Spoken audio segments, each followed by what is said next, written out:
Hi hello नमस्कार, तुमचं माझ्या चॅनलवरती स्वागत आहे. न फोडणी देणारी खिचडी. चला तर पाहूया. मग मी 2 वाटी तांदूळ घेतले, त्याच्यात अर्धा वाटी मुगाची डाळ टाकली. छानपैकी स्वच्छ तांदूळ 4 पाण्याने धुवून घेतले आणि त्याच्यात 2.5 ग्लास पाणी ओतलं आहे खिचडीसाठी. पाहू शकता तुम्ही.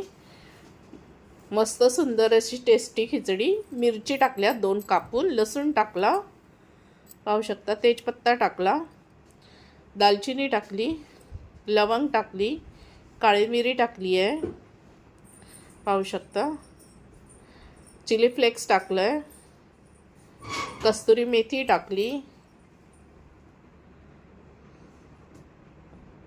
जिरं टाकलं,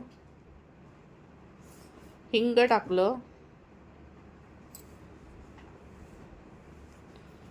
गरम मसाला टाकला,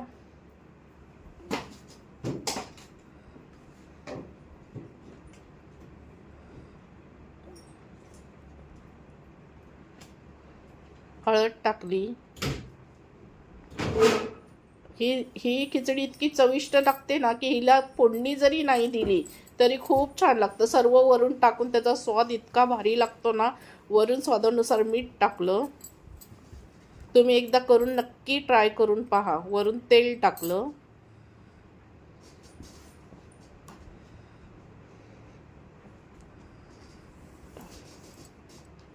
पाहू शकता. सर्व इन्ग्रेडियंट्स टाकून घ्यायचे वरूनच, म्हणजे फोडणी नाही घालायची, सर्व वरून टाकायचं. पाहू शकता. आता आपण खिचडी गॅसवर ठेवली आहे शिजण्यासाठी.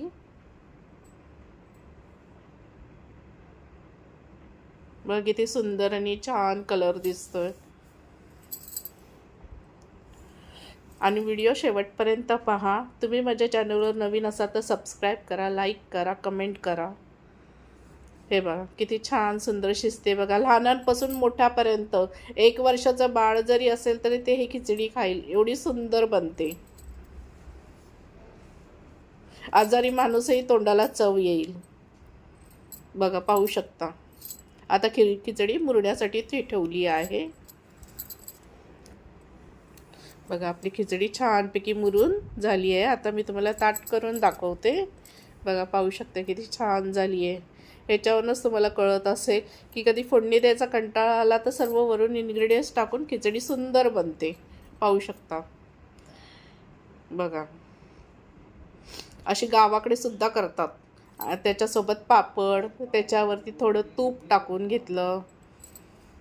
पाहू शकता. आणि या मंडळी जेवायला जाता जाता सबस्क्राईब